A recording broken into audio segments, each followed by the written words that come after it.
beat you. You're already hit. So, what's the crack? Someone's written into us today, Ooh. or not today, this week, with a question. So I thought we'd ching chang wallet it to see who gets to read it out. Are you sure you want this smoke? The only smoke that there is out your bum when you fart. So if it's that one, I don't want it. Don't put me on blast like that on the podcast so everyone can know about my farting. I've got IBS, man. I'm going to tell people about my stomach problems. I don't really. Not at all. I fart a lot. His bum was broken. The best out of 3 or first to 1? Oh, let's do best out of 3. All right. Ching chang walla. Ching chang walla. 1-0. Ching chang walla. Ching chang walla.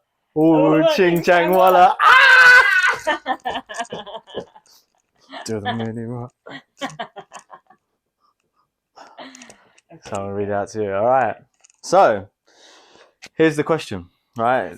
It's from Sarah. Sarah's written in kindly, and the question is, guys, I want to hear your perspective on this situation. If you are in a relationship and your partner, this is in capitals, is going to the club, how would you feel about it? Oh, like without me? I'm assuming that means without you, yeah. Oh, I feel like I need more information. Like, how often is this partner going? Who are they going with? I'm going to assume they're going to the club. Like, they go to the club, you know, like they're clubbing. They go to the club. Are you ever invited? Is it just like constant boys' nights out and no, like, you want to come hang? Like, what's the, because I feel like there's levels and layers to it. But overall, if your man's always at the club, he's not your man, he's the club's.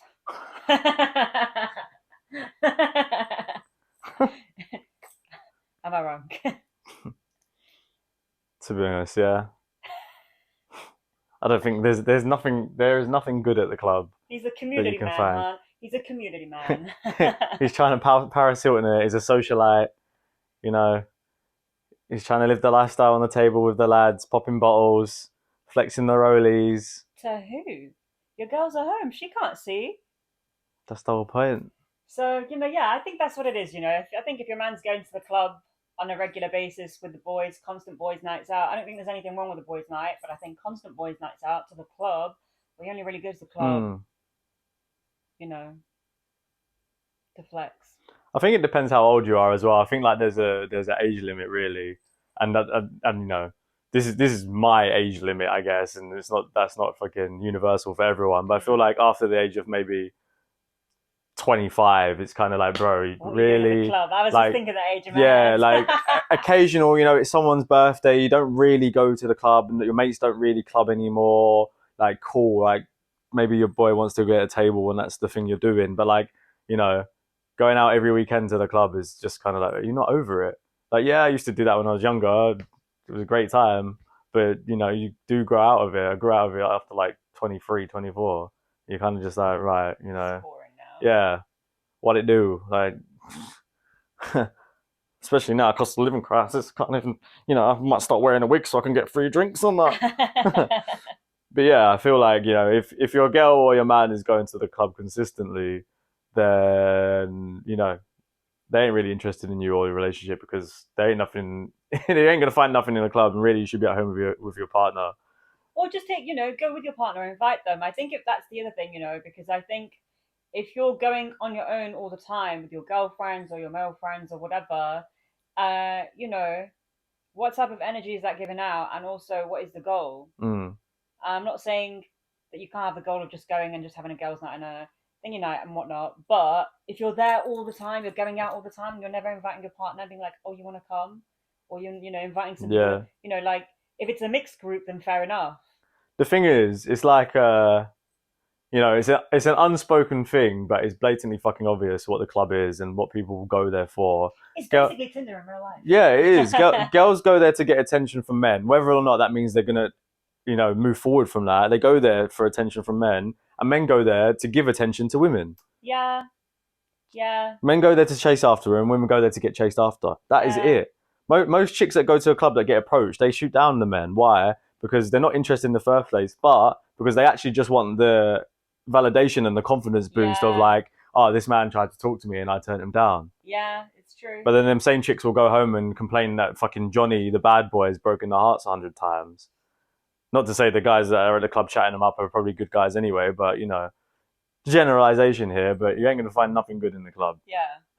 And I also think it's really interesting because I've seen a couple of posts this week on social media, like tweets and stuff, of people saying, I'm going to Ibiza, I'm going here, I'm going there, like on holiday to like some island. Ibiza, baby. And Ibiza, baby. And they're taking like £1,500 to spend on women. And like what? Yeah, it's like a thing. Apparently, like that men are taking extra money when they go on holiday so they can buy drinks for the ladies, but like only need some like £300 for themselves. But the rest of the money is being spent on buying people drinks and doing this. I don't even want to hear it. Can we change the topic? It hurts me as a male species. This hurts me. You know why? It's just fucking embarrassing. Like. Yeah. Is your game that weak that you think your only like entry point into making, you know, mustering up a conversation with the opposite sex is to buy them drinks, like peddle alcohol? That's the ability of most men these days. Peddle alcohol like, to them. Money at you. Yeah, because in their head they're thinking, you know, that's what the girls want. I can give it to them. It's an excuse for them to talk to me. Yeah, I know what the exchange is. They're using me for drinks, but if they get drunk and, you know, I buy them enough and I flex enough money on them, they might sleep with me. That's and it's just like, as you as a man, is your confidence that shot that you don't think you can just go up to a woman and tell her that she's fit and then get maybe like move forward with that? But the thing is, in these environments, that is what everyone's looking for. It's just basic. You're not going to go to a club and meet the love of your life and have like a healthy relationship. You're probably going to go to the club and meet someone for a one-night stand, or like a situationship or something like that. You don't meet serious relationships in a club. That doesn't happen, or at a rave, or like those kind of environments. I mean, at raves, you never know. You know, when you're mandied up, sometimes people fall in love, man. You're mandied up, so I think it's really down to the mandy. Hey, couples that rave together stay together. Yeah, it's different once you're together. But like, if you meet them at a rave, it's different. So yeah, I think, you know, yeah, what are you going to find if you go to a club? What are you going to find if you go to a rave? I saw a funny thing where a girl tweeted that she'd come back from DLT Malta and only spent like £42 for the whole like 5 days she was there. What was she doing? Sleeping on the street? No, she's obviously everyone else. She met one of these guys that go out with the treasure chest for £1,500 to spend on the other people or like women. Yeah. But it's just weird, isn't it? Like, it actually is just weird. I don't understand the whole like, I've never actually bought a chick a drink that I didn't know. I've never gone up to a girl and gone, "Can I buy you a drink?"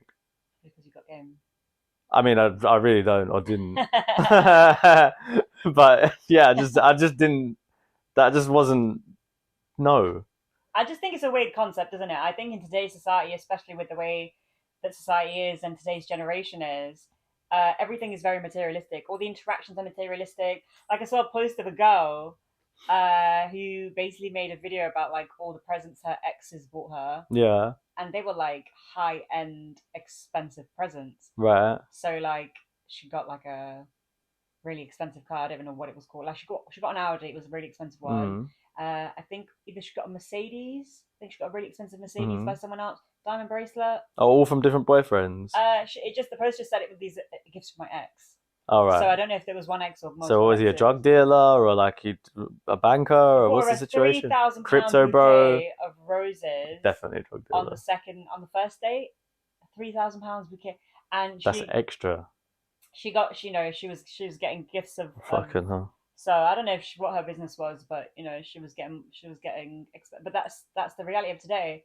You know, a lot of girls, even from the first date in today's society, expect you to spend thousands of pounds on them, lots of money on them, because that's the currency today. I remember watching the video a while ago, and this chick was basically talking about like how she won't go on a date unless a man spends like X amount of money on her, pays for her hair, pays for her transport there, pays for her nails, only goes to the best restaurants. It's just like, you want all these premium, luxurious things, but like, what are you bringing to the table though? Yeah. And she's like, you know, because that's what I am. You know, if you want my company, that's how much you got to pay for it. And it's like, so you're a prostitute then, or like, you don't just like, why is it so transactional? You can't just, you know, be semi-interested in someone and see if you've got a connection and just turn up, like you said. You have there has to be like, oh, well, for it to be worth my while, you've got to spend X amount of money on me, or you've got to take me here, or you've got to do this for me, or you've got to buy me that. That's prostitution. You're selling you're not having sex with them, maybe not, but you're selling your time to that person in exchange for something. Yeah. Take me out for dinner, but the dinner's got to be £200. That's prostitution. I'm sorry. Whether or not they give you cash for it, an item, a material thing, or a service, it's prostitution. Yeah. And I saw a similar thing where a guy was saying like, oh, we're going out tonight then, and she's like, oh well, I don't know because you haven't sent me money to get my hair done, money to get my nails done. And he's like, this is a first date.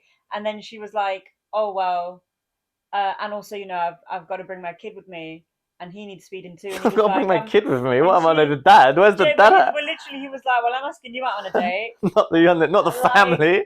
Like, and then you might as well bring your mum and dad as well. The thing was, I think it was the same post, and she was like, "Oh, my friend's gonna come with me, so she's gonna need food too." And he was like, "I'll pay for you, but I'm paying for your friend. Like, this is a date. Why is she coming along?"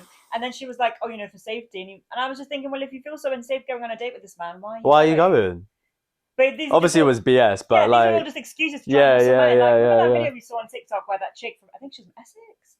And she's like, I'm going to tell you. Oh, telling you how to game men and shit. And all she's essentially talking about in this video. So basically, this woman is in her TikTok, in her videos, telling people how to get men to pay for them and for things. How to manipulate men financially. Men into paying for you. And what she was basically describing was really, really messed up, because essentially what she was saying that, when you first meet a man, you let him think that you're interested in him.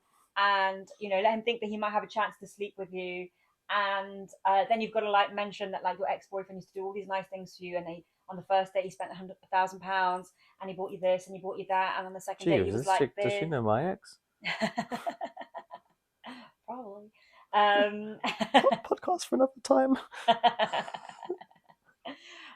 And she was essentially saying that if you start planting these little seeds and making them think like this is a standard, then you will not leave without them paying for £1,000, because egotistically they will feel the need to meet the match of your ex-boyfriend, which is probably true, but also really messed up that you're doing that to get that person to react in that way. So she's obviously very good at knowing what. It's a psychological attack, isn't it? Yeah. So she's like, she's like a demon. She can sense your weaknesses and what your abilities are and whatnot, and she uses her her purchased beauty to manipulate that and get what she wants. And she has men paying for her for stuff all the time, like her rent, her bags, I don't know what else. All the surgery she wants. She ain't even all that. It's like, if she was the most beautiful woman in the world, I'd be like, you know what, fair play, you're hustling men, but honey, you're like a 5 with. You probably look better without what you've done to your face. You know what I mean? But I mean, you probably didn't do it. Someone probably paid for that too. But you know what the most shocking thing was? Is the comments. Everyone, oh my god, I want to do this. I haven't got the confidence. Yes. Oh my god, yes. Oh, teach me. Oh, how do you do this? And it's just like, what do you mean? What are you asking? Why are you interested in this? And what is this? A society of lazy people who don't. I'm fucking telling you. Where is the feminism in hustling a man into paying everything for you? But some of these twisted, people actually would argue that is feminism, because you're in the driving seat and you're being power. You're asserting your power over the man. No, I think that's ridiculous. She even points, indicates where you can go to meet these type of men. The type of men that don't see a lot of women. So she was like, "I'll go to places where they'd be bankers, basically. Because they work so much, they're not going to be around women, and they've got money to burn, basically." But that's not feminism. That's the opposite. There's something else. Yeah, it's a mental condition. I feel like stuff like that. If you hustle a man, there's that movie, the JLo one, which is called Hustlers, where they do something similar, where they work at a strip club and they basically get these men really drunk, and I think they charge extra stuff to their credit cards and stuff and whatnot. Standard. And they get all this extra money. It's not as that bad, because that's that's theft. This is more manipulation, but there should be some sort of punishment for this sort of behavior, because that's abusive. How do you punish that though? It's interesting. It's interesting position. Not interesting position. Interesting way that society's going, and interesting way that so many women on that post were like, "Teach me. I want to do this. I don't have the confidence." Da, da, da. Like you just go and get a job. Just go and get a job. It's not even that though. It's not even. I don't think it's even about them not wanting a job and wanting a man to pay. They actually just think that that's something they want to, that's attainable for them. Like that's something It's they like actually a little want. badge of honor. Like, Yeah. oh, I got them to pay for this, and Yeah, I got yeah, them to pay yeah. for that.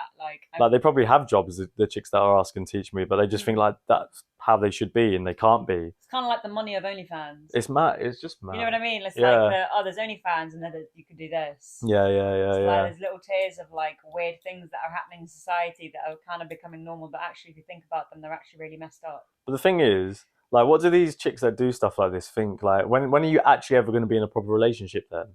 Because if this is how you view men as just, things to manipulate and extract money from and get them to buy things for you and take you places and pay for your bills, then what is this just like for a little while until you work your shit out? Or, when are you going to decide, I actually want to be in a relationship now and feel love and have a fat.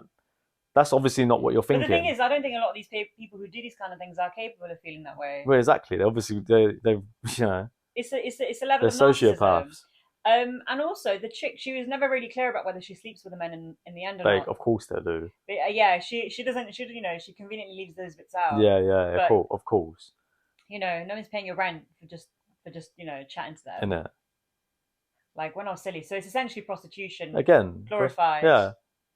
So that's interesting. It's prostitution, but they're not on the streets. Yeah. That's all it is. They're on TikTok. Serious. It's just modern day prostitution. They ain't brothels and on the streets anymore. They're out in the clubs. They're out in the bars. They're out there preying on these men that fucking don't know no better, or just as desperate as they are. Do you know what I mean? They're desperate. The girls are desperate for their money, and the men are desperate for some company. Because, like you said, they probably haven't got time to meet anyone, let alone the opposite sex. So their life is work. So they probably just appreciate having someone to talk to and some company. Yeah. Do you know what I mean? And she probably listens to their problems. Yeah. That's the sad reality of it is. Yeah, in answer to your question, Sarah, if on the odd occasion, I think the club's not a bad thing. If you trust your partner and you know what they're going to be like, then there's no problem with it. And if their friends ain't dickheads as well, because that's the main one. If their friends are dickheads, then never let your partner go to the clubs, because I'm telling you, the company you keep. Gone. That's it. The company you keep is. But you know what? This is my mentality to it. Not my mental. This is what I kind of think about the situation right now. Is that if your partner's going to cheat, your partner's going to cheat, and yeah, okay, you could have horrible friends, but if you keep him home, do you think he's not going to behave that way just because you've kept him at home? I mean, technically, yeah, I guess. Yes, because you're forcing that upon him. Yeah. You're forcing that upon him. But the thing is, if he's like that anyway, you can do everything under the sun to try and like control and like limit his behaviors. But the true essence of who he is will always come out. So you might have stopped him from going to the club with his mates because his mates are a bad influence. But maybe he'll do it at work. Maybe he'll find somewhere else to like express this thingy, because his mates are still gonna, they might not be with him, but he still talks to them. He still goes and hangs out with them at other times. They still pick up each other's behaviors and think, what type of behavior is all right. So just because he didn't go to the club doesn't mean. So yeah, I guess personally, I think that's not too much of a deciding factor. Like if his mates are not good, because if he's going to behave that way, then it's really his fault. It's not his mate's fault. Yeah, but what I mean is, if they're like that, then he probably is as well. Yeah. Because you don't hang out. That's out what I mean. Like if he's that person anyway, then whether he goes to the club or not, he's going to behave that way. He'll find somewhere else to behave that way. Just because you stopped him going out that weekend and getting some girl's Instagram or kissing a girl or whatever, that's just one small scenario that you've prevented from happening. Do you think there's, then you're going to have to start, if that's the type of person your partner isn't, you would know it. Do you know what I mean? I think the relative is if you're questioning if they should go to the club or not based on like are they going to cheat on me, then you have to ask yourself, why are you asking that question? Because like if you were going to the club, I wouldn't agree with it because I wouldn't want you going to the club because the club's shithole. But I wouldn't be thinking, oh shit, you're going to go there and like kiss some other guy. Do you know what I mean? I'd never be sat home thinking she's cheating on me. She's cheating on me. I'll just be like, why the fuck are you at the club? It's like, I got pizza here. I could have fed you. Like, we could have done some stuff. I've got plants. Yeah, like it's me and Alan. So yeah, I think that's a question you have to ask yourself as well. Do you know what I mean? Yeah. If you trust him, let him go to the club. If you don't, well, you got to ask why you don't. Yeah. And if he's going to the club every week, then he's not your boyfriend. Yeah. He's communities. he's not your boyfriend. You're going out with a teenager. Has he got nothing better to do on the weekends? Does he work? If he's working Monday to Friday and going to the clubs on the weekend, like, just think if he carries. Ask him, like, are you a promoter for the club that you're there so often, or where are you going to be in 5 years' time if that's the case? But yeah, true. It's facts. Excuse me. But yeah. Yeah, interesting question. Yeah, thanks for sending it in. We appreciate it. If there's any more, send them our way. We'd love to hear them. If you have any more information on the situation, give us some more. Yes. I'd like to know what happened. If the question's about yourself and your situation, we don't know. You didn't tell us. we just assumed. But if anyone else wants to send a question in, send them in because we're happy to answer them. That's what we do here at What's the Craic podcast. Just shelling out information and advice. Speaking the truth and shelling out free advice. We're not even going to charge you. It's just true. Like, follow, and subscribe. That's a good one. Thanks. Brilliant. Yeah. What's next then? You know what? I actually really want to talk about Mizzy and what's been going on with him in the news this week, or like the past like week and a half. Obviously he's like blown up because of this prank where he walked into someone's house, and then he's been arrested for some like other stuff and blah blah blah. All a bit posting on social media. All a bit dramatic if you ask me, because he's not the first person to be behaving this way on social media. But I think it was interesting because I watched the interview of him with Andre on Talk TV.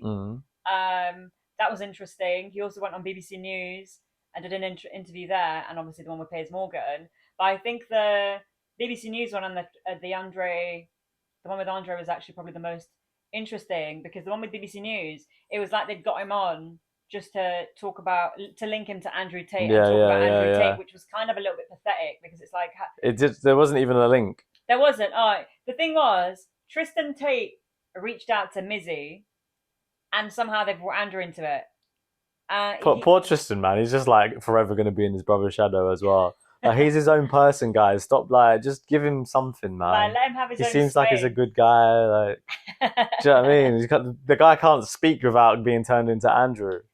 But that's the reality of it, and they they kept linking every single thing to Andrew Tate, but it's like, why are you doing this? And obviously it made sense later because they had an interview with him, and they wanted to bring as much negative traction to him for whatever reason. They've obviously got their picture they want to paint, so that was interesting to watch.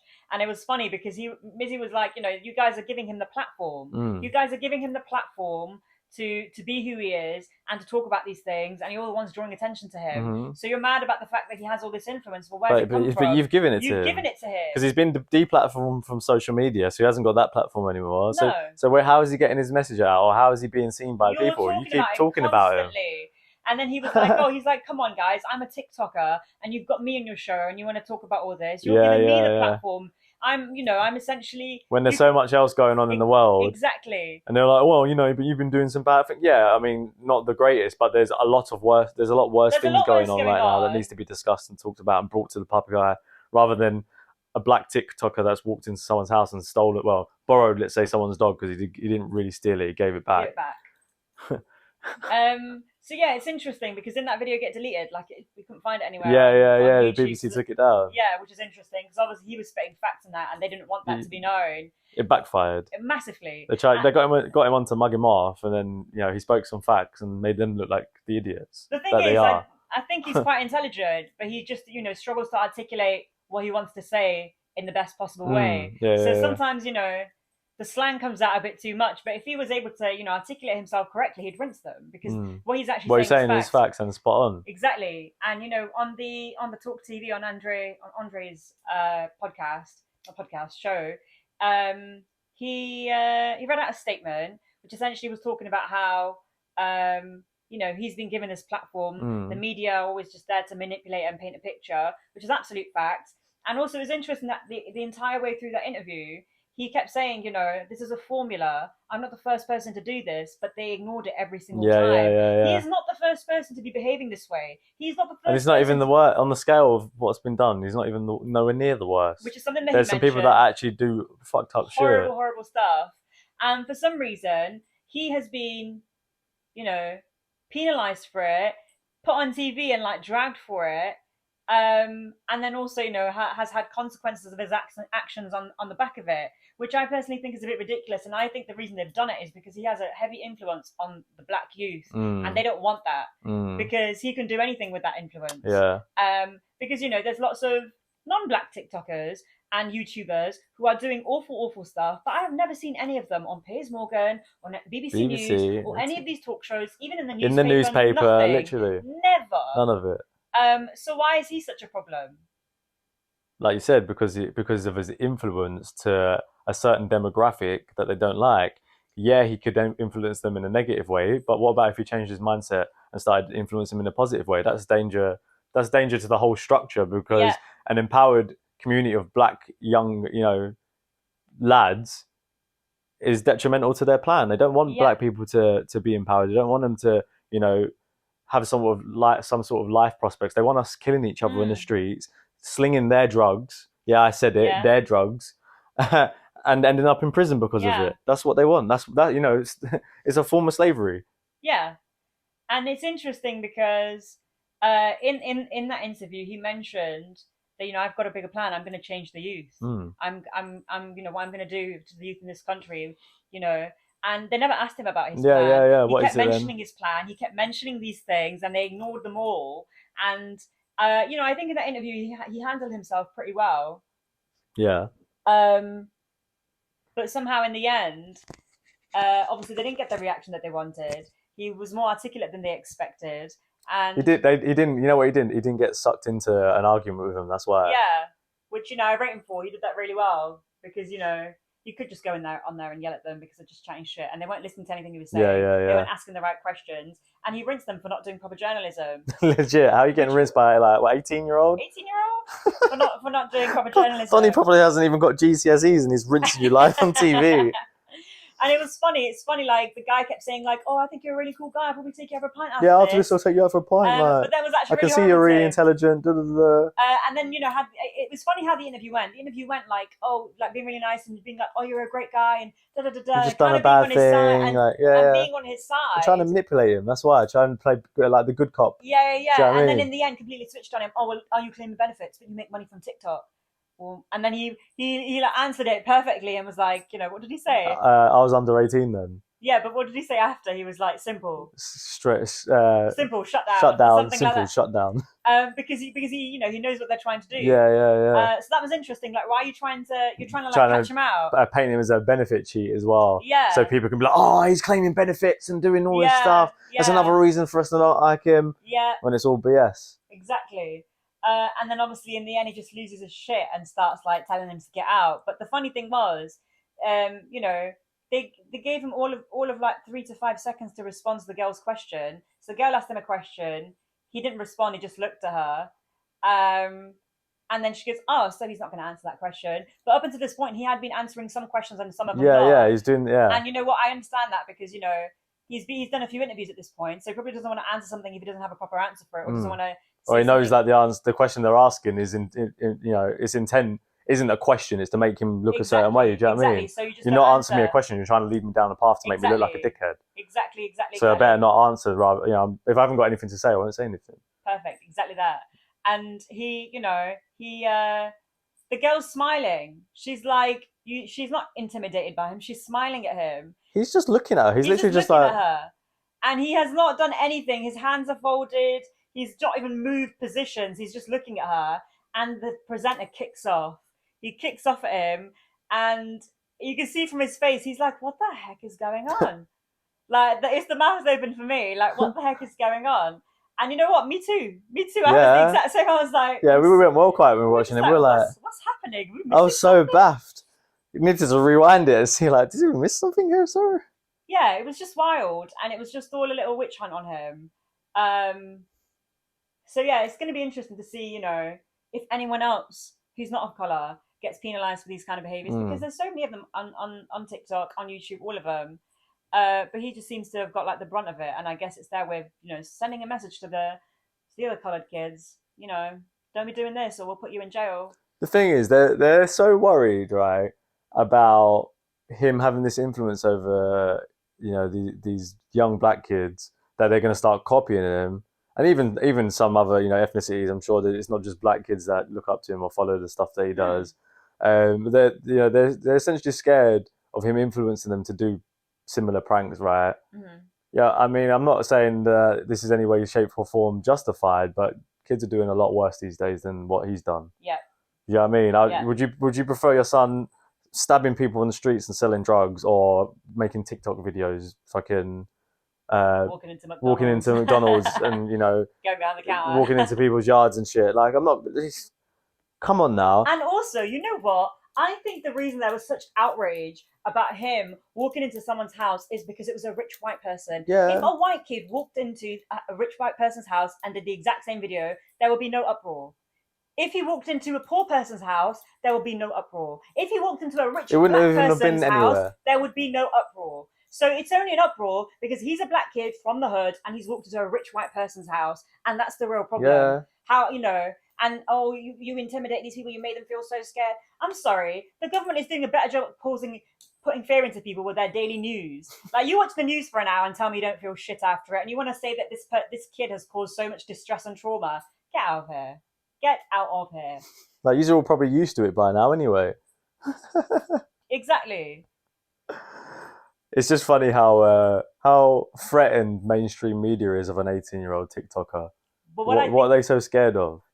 Oh, I'll tell you what I think it is. I think they're afraid of anyone having influence over demographics and groups that they would like to have influence over. They don't like Andrew Tate because he has influence and a large following as well. Over a similar demographic. It's mainly males between a certain age who are, who I assume the government don't want to be influenced in that particular way. They don't want strong men. They don't want men thinking for themselves. They don't want men to be doing, building themselves, building their mentality, building their wealth. Mm-mm. They don't want those things. I'm not saying that's all that Andrew Tate says and does, but that is a part of his message, and that's part of the message. That's arguably most important part of his message. Exactly. Yes, he said some messed up things. Yes, he has some things that I don't agree with. But that message in general, if that's what you're listening to him and following for, then fair enough. Yeah, because power you should to you, exactly you should think about like what your mind's like, and you should build yourself and become a better person. And I guess the fear is that Mizzy has also a very large influence over a similar demographic, and they're worried about that. And I think if another person came out that they didn't want to have an influence over that demographic, it kind of would be the same energy. Yeah, definitely. Which is why they're dragging him so much, and why they're getting him on all these shows, and they're punishing him by sending him to jail for a couple of days and putting him on tag. It's ridiculous. Yeah. But that's what they're really worried about. They're worried about anyone having influence over a demographic that they want to have influence over. Well, that's the thing as well. The youth of any society is the most valuable demographic for a government, because they're the people that you need to control. Because what happens in 20 years' time? They're adults. Yeah. So if you don't have control of them now and they grow up, they're not going to listen to you. Yeah. So you have to get them, whilst they're young, warp their minds, get them into the system, into the matrix, following your orders, following what you tell them on the news, the newspaper, whatever it is. If you ain't got that, you've lost them. You can't have someone else influence them. That's our job. How dare you? Do you know what I mean? And do you know the government hate the most? Competition. Yeah. Do you know what I'm saying? Yeah. So, I mean, I hope he's not just chatting shit and he has actually got some sort of plan and there is some sort of reason behind what he's doing, or at least he's pivoting away from that. I don't really believe that he set out with like a particular mission when he's doing what he's doing. I think he honestly just went for clout. I think, he thought it was a good idea, that's how I'm going to get followers because I'll blow up on TikTok by doing it. It's an easy route, to be fair. Anyone can do that shit, to be fair. But hopefully he's kind of realised that isn't the way to go now, and he's going to go look at TikTok in a more mature way. He's realised his influence in his audience and what essentially what power he can have over them, and he'll use that for good rather than doing the stuff that he has been doing. Yeah. So it'd be interesting to see how his character arc goes and what comes of all this. I hope he does actually have some sort of plan, and if the likes of Tristan is going to help guide him, then it might turn out all right. I really hope he has the influence in that demographic in the right way, and I really hope that influence is like away from the government's influence. Because I think people, youth that grow up listening to the government and listening to doing what they're told by the government and people in authority in that regard, they only become slaves and soldiers in the end of the day. And I think we need more people to think for themselves, and that's kind of what his movement is about. Just do what you feel like doing, and you don't have to do what other people say. And I kind of rate that because that is exactly how it should be. It's true. Dripping in freedom. Dripping in freedom all day, every day, baby. And he was even saying about the whole Schofield thing, and he's like, "How come you're talking about me? Yes. And not that?" And it's which is absolute fact. Absolute fact. How has this kid got so much airtime, but Philip Schofield has had nowhere near as much airtime and has been dragged nowhere near as much for grooming a child, lying to the public, manipulating the entire country, and also cheating on his wife and family. And he has been given less airtime and been dragged less through, the media than Mizzy. Like even the family thing, in the position that he's in as well, is worse than anything that Mizzy's done. Yeah. That's a massive story. Yeah. Do you know what I mean? He lied to everyone. He came out as gay to the entire public. And let's not forget that his brother's a pedo. He knew about it and basically told his brother, this can never happen again. So, why is nobody talking about these things? And Mizzy's absolutely right. They're just using him as a distraction to distract you from all the other things that are going on Earth that you should be paying attention to. Because really, it's really messed up what ITV did. And really, ITV as a network should be cancelled for trying to manipulate the entire public, cover up the story, and, force this kid into an NDA. This is the thing, though, all these networks, BBC, ITV, Sky News, CNN, CB, a lot of them, they don't report news. No. They report distractions. Yeah. The whole thing, the whole premise of what their business is to profit off of your fear and anguish and your anxiety. And they do that by showing you the most fucked up shit, but not the most fucked up shit that's actually going to enlighten you to do something about what's going on in the world. They don't report on the fucked up shit that's actually major problems in the planet. It's societal fucked up shit that actually is minuscule compared to on the grander scale of things, and it's just to take away your attention from what's actually keep you docile, keep you distracted with this little tunnel vision of what's going over here. But you haven't got, without the goggles, you can see the bigger picture. So they're essentially the goggles that stops you from seeing what is going on outside of that. So they're just shaping your world view as essentially, because most people, at least adults, say 40 year plus, they trust the news. They trust what the TV tells them. That's their main source of information. They don't go on the internet to independently research. They don't know they wouldn't even know where to begin, let alone do it. They think news is the news. They tell me the truth. What they say is going on in the world is completely what's happening, and I believe it. And you know what? You've got to ask this question: when was the last time that the news reported anything good? And why is that? They don't want you in the vibration that is higher. They want to keep you in the vibration that is lower, because like you said, that's why they make money. Because if they started reporting things that are good, because I'm sure good things happen all the time. There are news outlets, not necessarily big ones, small independent ones, that report only good news. But why is the news not reporting any of these good things that are happening? They're not, because they want to keep you in a certain vibration. They want to keep you in a state of fear. They want to keep you in a state of anxiety, because that makes you easier to manipulate. That's it. And if you're easy to manipulate, then they can get you to do anything and believe anything. They carry on making their money. That's their currency. Look at 2020. Exactly. prime example. If ever you needed to see or think about how did the news do what they do, what did they do? Shell out loads of false information, numbers and scary graphs, and loads of fucking lied, made up stories to shape your opinion and make you feel scared. But the truth of the matter is, the reality was nowhere near that. It's actual facts. I'm telling you. You know, all you got to do is look at the stats, and a lot of the information's coming out now anyway. I mean, it was already available, but you know, if you wanted to look, but now they're actually reporting it, which is kind of funny, because you know, and that just tells you that the news are just here to manipulate you, and you know, when they want to share the information, they'll share the information because when it benefits when them. it benefits them, yeah. Exactly. Back then, it didn't benefit them, so they didn't. Yeah, straight up. And they're told on what to report anyway. There's not a guy at BBC that's like in charge of the news. You know, they're told by people outside of the BBC what to report. The people who own it. Yeah, do you know what I'm saying? I need you to talk about today. This the wizard behind the curtain. You don't see. We need to push about how people need to take the vaccine because I've invested in Pfizer and I'd like to get my money up this quarter. Do you know what I'm saying? I want to buy a house in the Bahamas. That's how it goes down. That's the reality of it. It's a sad reality, isn't it? Yeah. And even sadder still that people still watch it and believe everything that it says. I actually can't. You know, you watch it for a couple of minutes, it's actually so depressing, you just turn it off. Like, what is this even? Do you remember we used to watch Apprentice and it would come on straight after, and literally like 10, we're just like chilling, haven't turned the TV off, and then like after like 10, 20 seconds, you're like, oh my God, just shut up. Yeah, it sucks the life out of you. Because it's just bang straight into, oh, blah, blah, blah, and such a just happened over here. It's like, bro, there's actually better things you can be like, all right, you know, even if you're not going to talk about positive shit, there's still at least you can talk about stuff that's going on that's at least going to bring some sort of value to people's lives. Yeah, or you know, if you don't want to just do positive, only positive stuff, have a mixture. But that's a balance. Yeah, they don't even have a balance. It's just negative.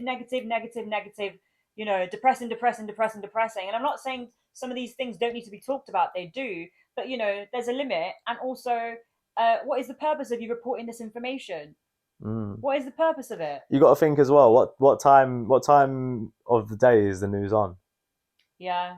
It's first thing in the morning. Last thing at night. Yeah. So what? 7 o'clock, 8 o'clock, 9 o'clock, 10 o'clock. Yeah. So right when you wake up, just before you go to bed for most people. Programming you for what? So imagine you wake up in the morning, you're having breakfast, you turn on the TV, start the news on, let's see what's going on in the world. All depression, all fear, all anger, all anxiety. That's the energy so that's what you're going to carry through for the rest of the day. Then you come home. Say, you just finish your 9 to 5, you get home 6, have dinner for 7, sit down, watch TV, chill. News comes on just before you go to bed. You watch the news, what is it? A repeat of the morning with just a few more news stories. Same thing, you go to bed feeling fear, anguish, anxiety. Yeah, and you know, you don't want to do much with life. Yeah. So then you wake up again. Think of it this way. You wake up, you turn on the news, and all the news is great news. Oh, this happened today and a woman survived this, and you know, someone achieved this really great thing today and this amazing thing happened. We're one step closer to the cure for, I don't know, leprosy. Yeah, you know, and all these amazing stories of like someone saved someone's life here and this happened over here and this great thing happened here, and you go and you feel empowered and you feel like, yeah, I'm gonna have a great day today, I can change the world, I'm gonna smash this out, etc. In a different energy your entire day then, and life then goes differently because of the energy that you're in. Yeah. So, you know, and you go to bed and the last thing that you hear is, again, more great news, wonderful things. You go to bed and what's your brain thinking about whilst you're sleeping, or what's running in the background? Great things, great energy, and that carries out. And you know what? That's going to empower you more to like do things with your life and feel differently about life. It's a different lens that you look at things with than if you're just constantly listening to depression all the time. You know, you're going to think everything is bleak. What's going to make you depressed? It's going to take away all your prospects of life because you're going to your view of what reality is like, oh, what's the point in living? Yeah. Because that's how bad it makes it seem. It's like there's no hope. Yeah, your personality becomes what you are. Yeah, 100%. Your personality becomes your personal reality. Exactly. I'm telling you. It's actually, it's just crazy. But, you know, I think one day maybe the news will be more swaying towards positivity, because I think there'll be a point where people, I think it was for a small minority of people, they are starting to make that change and realize that this sort of thing doesn't resonate with them anymore. You know, the most of what TV is about disempowering humans, not about empowering humans. Yeah. But what humans are realizing is that, you know, things like going to the club, drinking, smoking, watching numbing yourself. TV, doing drugs, these are disempowering me and they're actually numbing me, and I'm not getting the same pleasure that I once got. And I think the catalyst for that was 2020 and the last couple of years, because people had a lot of time because they weren't at work to go inwards. And, you know, the global plan of lockdown was of course to, you know, stunt the economy, keep us all confined, control us. But they didn't account for how that would make us feel and all the time that it would give us. Because most people, from the minute that they leave school, and even whilst they're at school to an extent, don't ever really have time to themselves, because you start school, You know, you go into school, homework, boom, boom, watch TV, video games, bed, same thing. Then you leave school, what do you do? Straight into work. Then you move out, old enough to pay bills, boom, boom, boom, boom. You've got mortgage, finance on the cars, wife, kids, everything. You don't stop. Yeah. You're just in this wheel turning, right? So everyone was forced to stop, unless you're a key worker. But everyone, you know, was forced to stop. Yeah. So everyone was forced to look at themselves in the mirror and actually assess what their life is and how, you know, they felt things that they never felt before because the distractions were gone, the club was gone, the bars were gone, the drugs were gone, the sex was gone, the smoking was gone, all the little vices, whatever they were, all gone. Even work, you know, that's a distraction. Yeah, 100%. So, you know, people have realised that they've been feeling the type of way that they've been numbing, and then they've gone back to their old vices, and because they've got this new realisation, going back to them things has just made them feel worse. So then they're actually rejecting them and trying to find something else.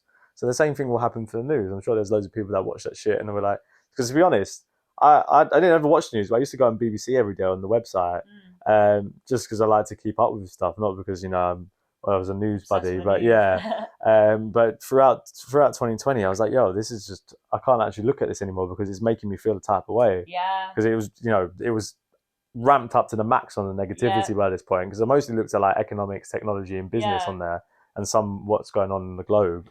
But then obviously when that all popped off, it was just too much. I was like, yo, I'm not going on this anymore, and I stopped. I had on my iPhone, I had like the news notifications turned on. I had them on. I've always had them on.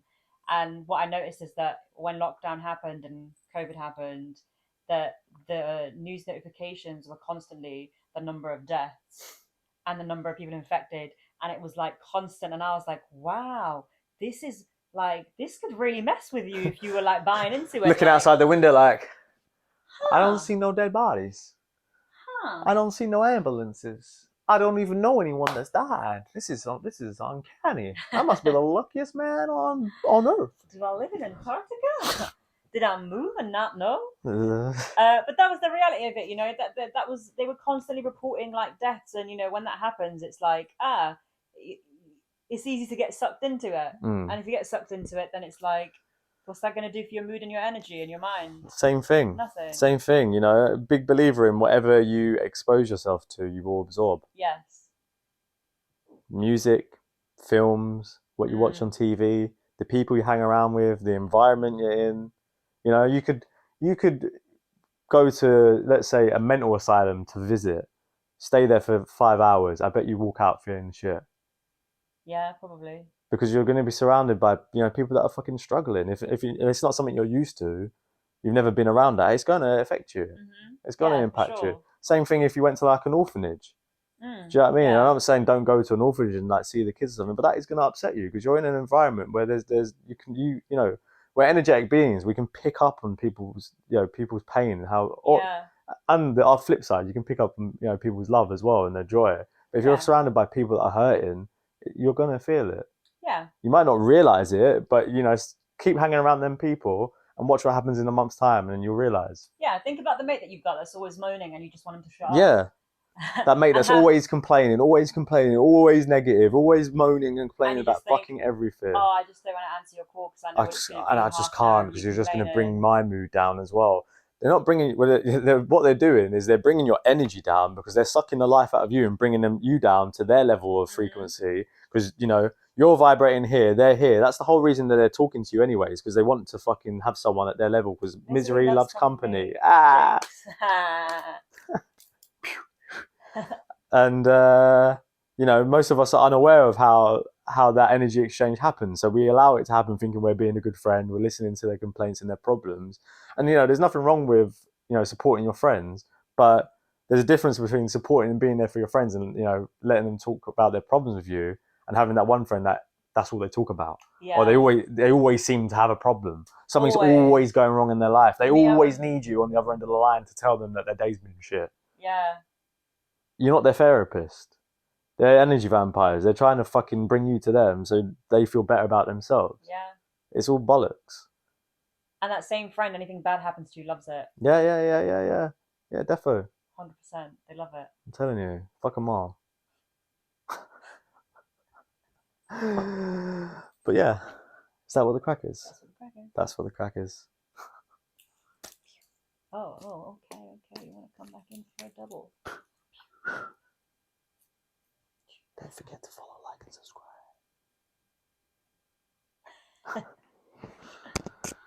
That was 50 minutes. Oh, very good. We did good at half an hour there.